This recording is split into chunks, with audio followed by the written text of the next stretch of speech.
welcome back to Y&R For Life, where we talk about all things Y&R related. We talk about what's going on, my predictions, what I think's going to happen. Hey, we even talk about fashion on the show from time to time because I'm a big time fashion girl, so we got to spill the tea about that. If you're new to this channel, my question is, what took you so long to get here? What? And if you are returning, what's up? Long time no see. This week, in my opinion, was wah, wah, wah. It was just a whole big, like a tornado of like utter nonsense, in my opinion. Total left field from last week, in my opinion. But there was maybe one or two moments where I was like, very nice. But everything else was just, in my opinion, a jumbled mess again.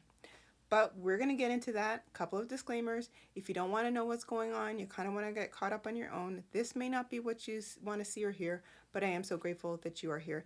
And if I happen to not mention anything in particular, it could be because I plumb forgot, or it really just wasn't newsworthy, so I didn't bother mentioning it. It is what it is, nature of the beast. That's what I like to call it.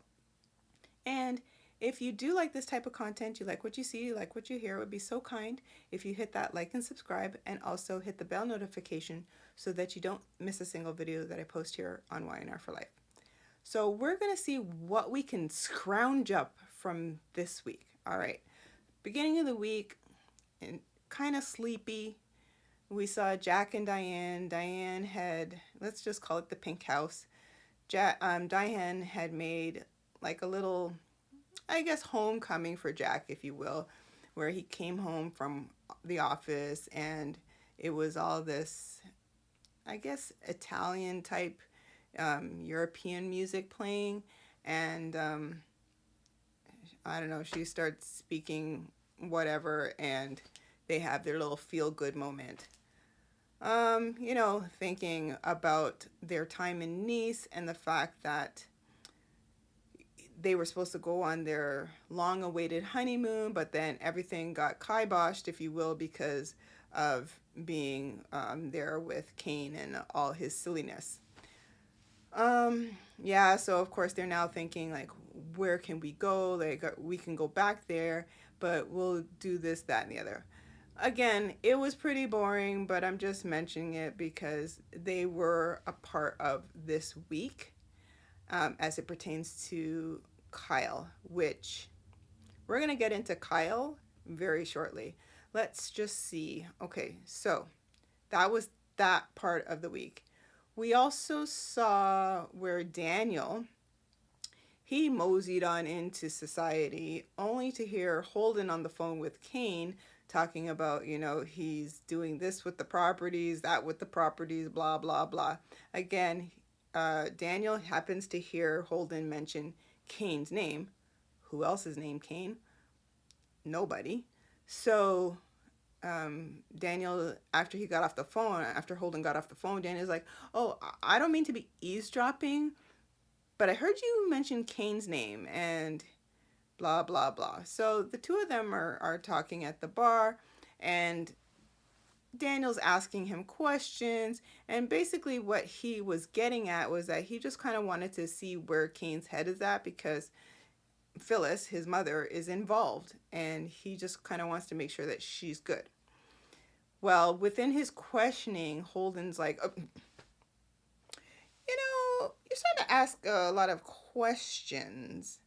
Like, why do you want to know? Side note, Holden has his own little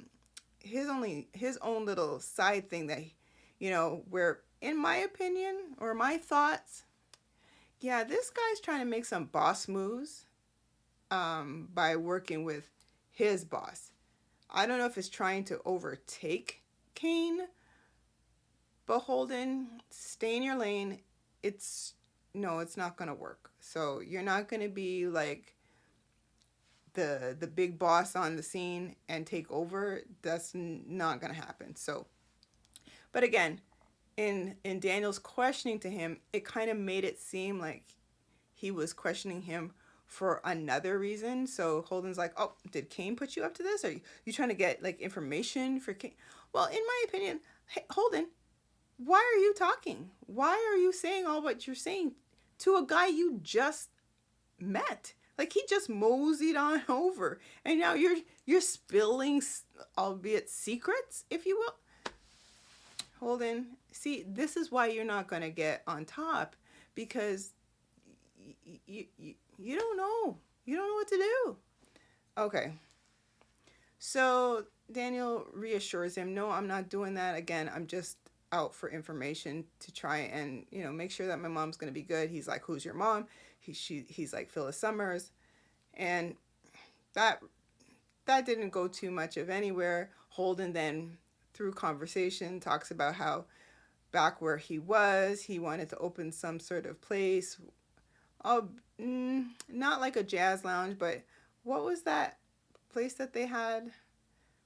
This was a while back. I want to say it was something like what Noah and Nick had.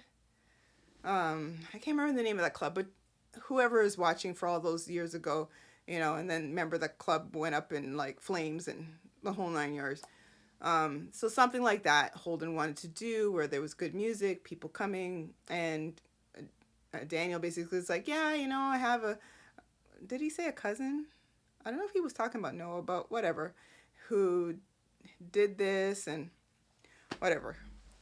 He's like, well, you know what, I'll let you. So he's like, if I do this is Holden. Again, there's making small talk, totally irrelevant, but, the point was that they were kind of sort of getting to know one another. All right, so Holden was like, yeah, if I ever do this, I'll get you in on the list. You'll just get in. Ha, ha, ha, ha, ha, ha.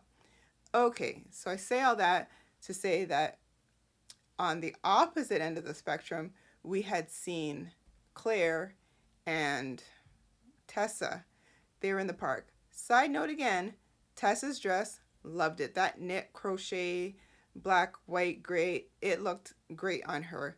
Didn't quite understand why she had the necklace, because it was such a busy print to have the necklace. It just kind of like faded, and it kind of didn't need to be there. So she looked great even if she didn't have that necklace on. So again, that's me, stylist. No. Anyway, they were in the park having some gelato or whatever they were having conversation. Tessa basically was like, I'm sorry that you went through the loss of your father. And, Claire had a little feel-good moment where Tessa was concerned, where they were just talking and reminiscing and whatever. Tessa basically tells Claire about the fact that her and Mariah have separated, and because Claire didn't know. Because Claire was like, oh, I just wish, I could do it like how, I don't know how you and Mariah do it together, da da da. So Tessa was like, oh, you didn't hear. You don't know. Yeah, Mariah left. And yeah, so it was like, oh my gosh, I'm so sorry, I didn't know. And if you ever need me to like babysit Aria, I'll take her to the park, let her watch the ducks, and okay, yeah, I might take you up on that, says Tessa. Okay, so those two have their little feel-good moment at the park. Eventually they're like, you know what, let's go, and they end up at Society. So back to Daniel and Holden. Now here's the part where I was like,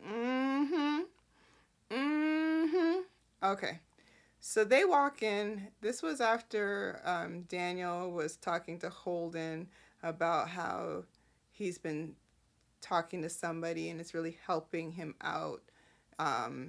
And Tessa had already told Claire that she was talking to somebody and he was helping her out. They meet up and Holden was like, oh, this is turning out to be a good night. I told my daughter, I'm like, look, they tell the tale with the looks on their faces. And this is just how it is in real life. This doesn't even have to be a show. People will kind of tell you stories just by gestures on their faces, things like that. I have people that we don't have to say any verbal words. It's just the look on our face, and we know exactly what we're saying to one another, and the other person can pick up on it. So this is why I say in this show, the nonverbal cues, they are kicking. So Holden looked at Claire with this look of, it's going to be a good night tonight. And Claire kind of was like, and Tessa was like, she had a little twinkle in her eye. And, Daniel kind of looked a little bit like deer in headlights, but he still looked like, yeah. Because as I told you last week, he had told his father that he's developing some feelings towards Tessa. And we know that Tessa is towards Daniel. This is what's going to happen. It's so evident. All right, so the four of them are, Holden was like, Vespers for everybody. I'm like, oh boy. So all four of them have this drink and they're having their little conversation. Conversation totally not really important, except the fact that there was a moment that Tessa and Daniel had with it was just the two of them. And you could feel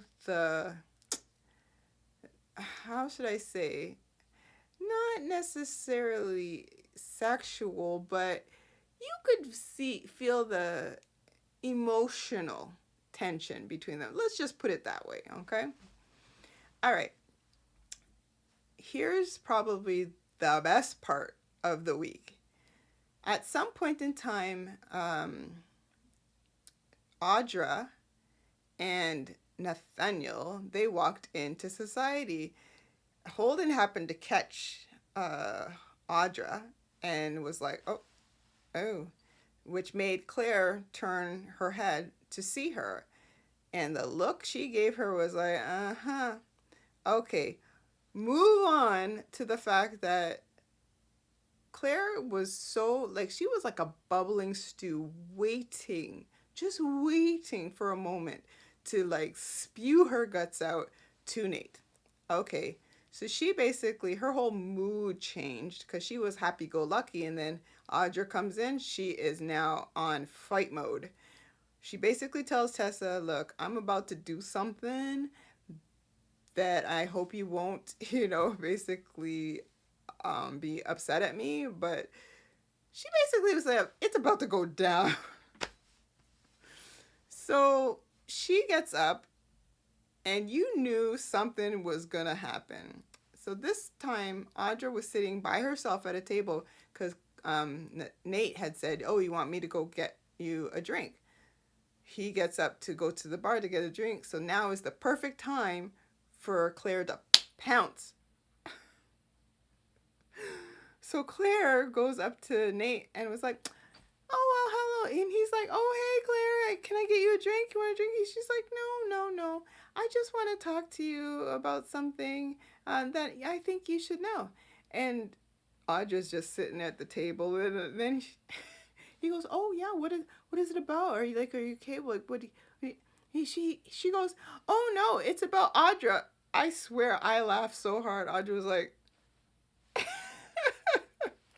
she gets up and she slinks on over and she happens to hear Claire basically telling Nate that my grandfather basically was fronting her company or funding it, if you will, for her. But the stipulation was that she had to essentially get in the way of my relationship with Kyle. Dum, dum, dum. And of course, Nate's like, what? And Claire's like, well, later. And she leaves. That leaves Audra to start to kind of, she's trying to backpedal and get herself out of this. But we see later on in the week, it does not fare well for her whatsoever. Okay. Let's leave that for a moment. Let's go to Kyle. So Kyle had a conversation with his parents. This was, I believe, at society as well. And they were all eating, and he basically said that Audra had kissed him, and Claire saw. And, Diane, what? What? And he's like, yeah, can you believe that she was doing this? And she's just trying to get a rise. And she's just kind of mess with my relationship. And, I can't believe this, but this is what she did. And, well, Diane, I like to look at Diane as she asks all the right questions. Like, nothing seems to get by Diane whatsoever. So I like her for this. And she basically was like, Kyle, like, this seems a little odd. Like, is there anything? Is this like the first time? Like, this is the only time? And he's like, silent. Could you just put guilty on your forehead, Kyle? What? Okay, so now he fesses up to his parents saying, while they were in Nice, he kissed Audra. It was and they were in the bed. Bruh, verbal diarrhea has Kyle. And of course, Diane, once again, cue facial expressions. What? She's like, Kyle, like, what were you thinking? And well, no. And Claire doesn't know about this? What, you're digging yourself into a further hole? What are you doing? Of course, Jack chimes in like, son, what is this? Like, are you nuts? And he's like, well, what am I going to do? Am I going to tell Claire now? Like, she's already grieving and she's already doing all this stuff. Like, I'm not going to add to her plate. This doesn't make sense. Not at this stage. This is me now. Once again, I say, Kyle, you clearly went too far. You went too far, and now you are scrambling because it's coming out. It is, you just said it, but it's going to come out. Spoiler alert for next week. Claire is going to ask him, is there something else that went on in Nice that you haven't said? And she looked hot under the collar. Hot. And he looked like he was sweating at like 150 degrees. He is going to lose her. And who is he losing her to? Holden. He is just going to... I can imagine this all playing out in my head. He fesses up, tells Claire. Claire's going to be like, are you kidding me? You made me look like a fool. He's going to have to pay this $5 million. He's going to have to get out of Dodge, leave. And Holden, she'll cry to Holden and be like, Holden, yeah, you were right, da-da-da-da. How could he do this to me? And he's going to be waiting in the wings, patting her like, oh, and then I can envision this happening. Okay, why I say that she says you were right, again, in my opinion, that this may happen, is that at some point in time after she tells Nate about Audra, she runs off and tells Tessa, okay, bye, I gotta go, sorry, I apologize, thanks for everything, thanks for the drinks, I'm out. Holden was like, oh, wait, and he flies off after her. She's like, you didn't have to come after me. He's like, well, I'm gonna make sure you're okay, whatever. All right, Holden. So they have a conversation in the park, and she was like, this woman is so vile. And he's like, look, I know Audra, blah, blah, blah. And yes, this may be true to her character. However, have you ever thought that maybe she is telling the truth on, on a certain level? She was like, yes. And I really wish I didn't feel that way. Dum, dum, dum. And Holden's like, Claire, your little senses, spidey senses that are tingling, you already know. He did something, because he has been really tippy-toeing around things where you're concerned, and it doesn't look good. Now, somewhere within the week, I'll get back to Kyle somewhere in the week, Victor was like reminiscing, having these visions of his conversation with Claire, and as it pertains to Kyle and how she felt. And so Victor apparently has this little, his little Grinch heart is like doom doom doom doom doom doom, and he's saying to himself, I don't like the tension. He didn't say this, but he's probably saying to himself he doesn't like the tension between him and his granddaughter, and how can he make this wrong he's done make it right. Okay, so he goes over to Victoria's place. Claire's there, and he's like, look, I want to have talk to my granddaughter by herself. And Victoria, who by the way looked really nice in her dress, I will give her that. Once again, nice color, nice style, good for her. And at least they did something with her hair, something. Okay, so she basically was like, if you're gonna question Claire about, Kyle, like, I'm not having it, Daddy.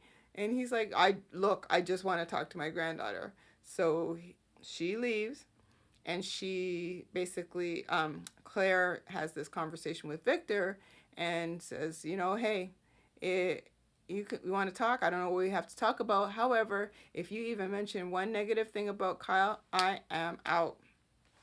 He's like, look, yeah, I'm no longer going to mess with your relationship, and I'm just going to have to accept this. And you know what? I do apologize for, my behavior, blah, blah, blah. So she ends up with this twinkle in her eye. She's so happy. Yay, Grandpa. And they're good.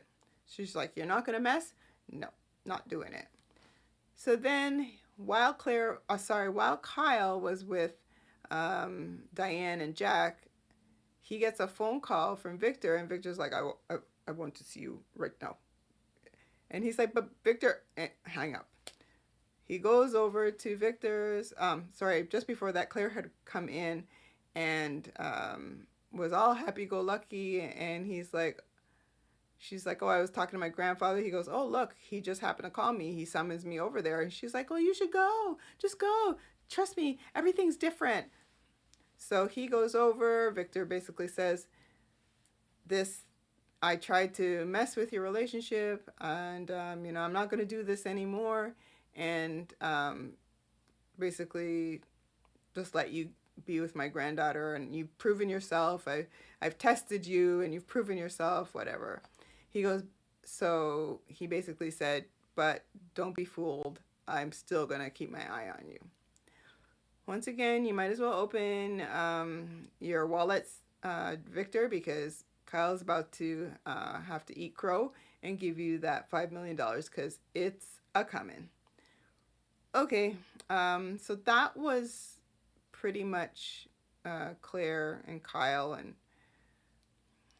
Victor, of course, he's still on his quest where Kane is concerned.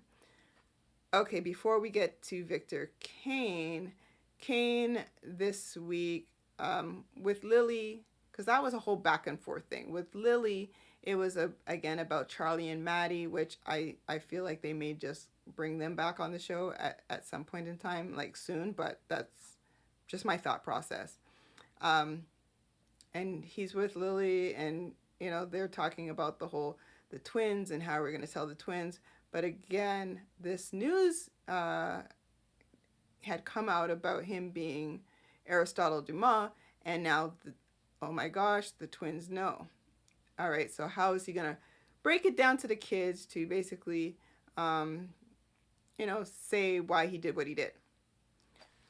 Well, we learned that basically Charlie was like, look here, leave us alone. We don't know you. Don't call us. Don't try to communicate with us. We ain't having it. And of course, he's all in the depths of despair. And I guess Lily had come in, and he showed her like this text message from Charlie. And she's like, but what did you expect, Kane? Did you expect anything different? Like, I told you. She had tried to run a game on him to basically was like, look, I'll help you with the twins, soothe it over if you tell me what you're planning to do. Like, what's your whole angle here? Blah, blah, blah. He didn't budge. and the kids are not having it. Um, Phyllis has been all up in Kane's grill, you know, about this whole we're partners, and he had to tell her at some point in time, look here, you and I are not partners. That's not happening. Like, so you can get that out of your mind. Don't even bring it up again. Da da da da. That's not how this thing works. And she's like, okay. Now, I'm thinking that at some point, Phyllis is going to have somewhat of a change of heart. Because he's going to do something that's going to set her off where she's not going to go back and be like, look, I was doing all this for you. Now you did this to me. Yeah, we ain't, no, I'm Phyllis Summers here, man. You're not going to dictate anything towards me. This is just how I feel. But we shall see. He's wanting Phyllis to do something with AI, and I'm like, oh my gosh, here we go again, this whole super hacker thing, and enough. But that's a coming, whatever the dickens she has to do. Not much to say. She just basically was trying to, when she found out about Charlie and Maddie and how they don't, are upset at him, she was trying to, bring her own take to the story and talk about how when she faked her death and had her children mourn for her. I mean, who does this? Phyllis. Oh my gosh. Well, they found a way to forgive me. Oh, Phyllis. She stole a bottle of wine from Nice? Are you that downtrodden? Okay. Yeah, so we had them, and then we had a little side plate of Chelsea and Adam, where, again, it's all to do with Kane. We had the side plate of Nick with Adam and, like, whatever Victor's plans are, and how, of course, Adam is the last to know, as usual, and how Nick was like, look, I'm gonna try my best to befriend Kane so that I follow the plan, even if I had to do it brick by brick. Okay, Nicholas. Oh boy. Yeah, so that was that. Yeah, so we did see Victor go to meet, well, he basically summoned Kane to meet with him by himself. And he said to Kane, he's got a piece of information that basically, if it gets out, Kane is screwed.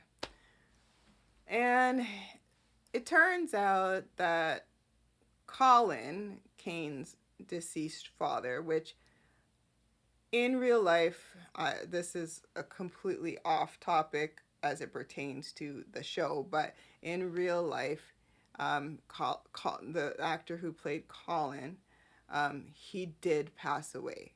So that was sad, because I remember him being Robert Scorpio, and like it was sad. So yeah, so yes, unless they recast Colin, it really is not going to be on the show. So it turns out, this is back to the show, it turns out Colin, he had gone under some different alias, and he had met up with this wealthy woman who owned this chateau, if you will. So this is the information that Nick and Sharon had found when they were locked up in that whatever closet they were in Nice. And basically Victor says to Kane that Colin had swindled the woman, and that's how he amassed his fortune, and that's how Kane got this fortune. So basically it was dirty money, and that he wants Kane to work along with him and to become his ally in order to take down Jabot. Are we still doing this? Like, can you not just despise Jack and just run Newman? I don't get it. So he wants to take him down, but he wants Kane to be his ally and work together. And in return, he will never let this information see the light of day. But if he doesn't follow along like a nice little puppy and work along with Victor, Victor's like, I had no problem.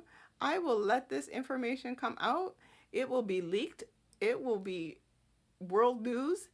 And I will run you out of town. Simple as that. So Kane was sitting down like this, and he had his head down, and he looked up, and he's like, well, I guess I have no choice. He's like, basically, Victor was like, yeah, good. You listen to reason, that kind of thing. So that's how that ended. But, you know, honestly, Kane, what's your move now? Because this is looking pretty shady. It's not going to fare well for you. But this is how Victor's character seems to be the one that always ends up on top. Always. Now, love him or hate him, this is just Victor. This is who he is. I don't know how he has time to run Newman when he's running all these different like plays all on the side, but okay. Was there anything else that happened? Maybe, but I probably plumb forgot. So as I said, this week was like just a whole lot of, I don't know. We did see Devon at some point in time talking to Nate again.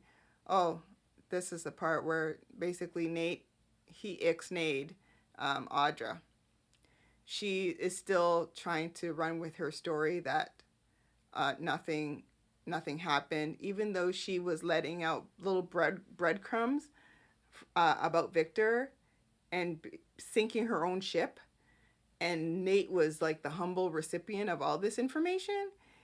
Yeah, Audra, you're pretty dumb, and you're gonna end up back with Kyle at some point in time, because he's just low down dirty at this point. He is called karma where Kyle's concerned, because he's done his women dirty. And Audra, she is no different. So, you know, whatever. It is what it is. And because of it, yeah, Nate does not believe one word that's coming out of her mouth.